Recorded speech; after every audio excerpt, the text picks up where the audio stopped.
साफ एकदम भोला जी हो गई बनी। हां ऐसा तो है भाई। क्यों था रहे सच अपना नाम के आगे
लागत है कि सुनाते नहीं के कर रहा कि बहुत बड़ा छुपा कि कर रहा कि बहुत बड़ा छुपा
कुछ भी हो खाना बलि बन जाऊं शाम की सवेरे तेरी बिन गाऊं भक्ति में रंगी तेरी सत्य में रंगी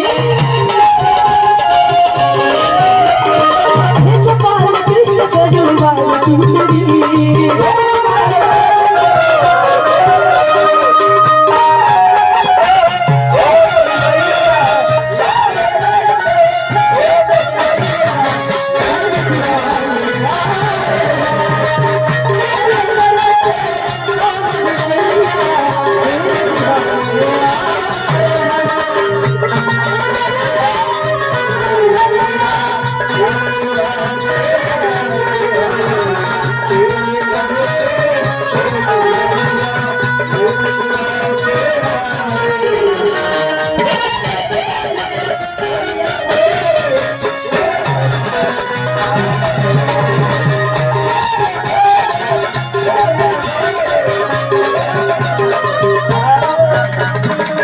प्रभु के चरण में बहुत बहुत अरदास बा।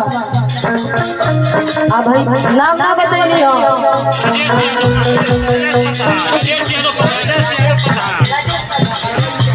देखिए हमरा प्रधान जी राजेश जी वहाँ के तरफ से 501 रुपया के प्रभु के चरण में अरदास आइल बा। हम तो कहब कि रउआ अभी ले प्रधान रही हम, बाकी भगवान के चरण से ये दुआ करब कि हे ना यहाँ के विधायक बना दिए के बा।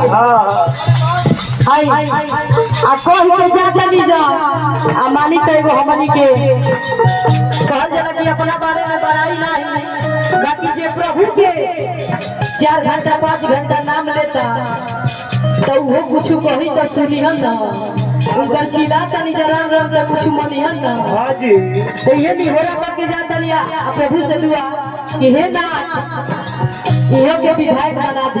हां आई कैसे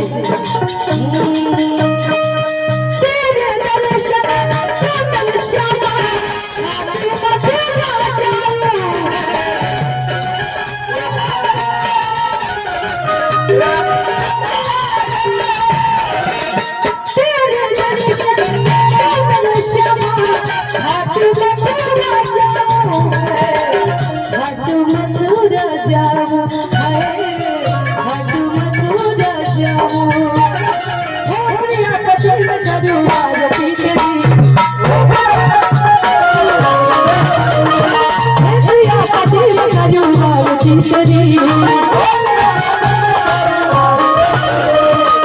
तुझ भी होना बन बन जाऊं आज सवेरे तेरी गुण गाऊं भक्ति में रंगे तेरी सपने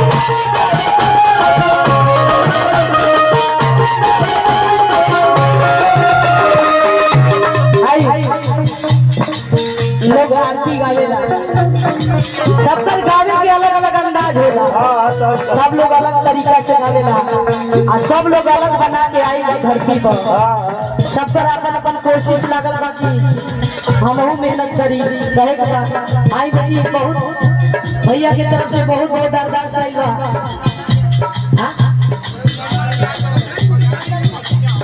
भाई देखिए हमारा प्रधान जी के भतीजा जी नहीं हुआ सुखनंदन यादव जी वहाँ के तरफ से बहुत बहुत अरदास मिलल बा। वहाँ के गोर छू के प्रणाम करतनी और आशीर्वाद भी चाहत रही कहे के बा। दिन भरी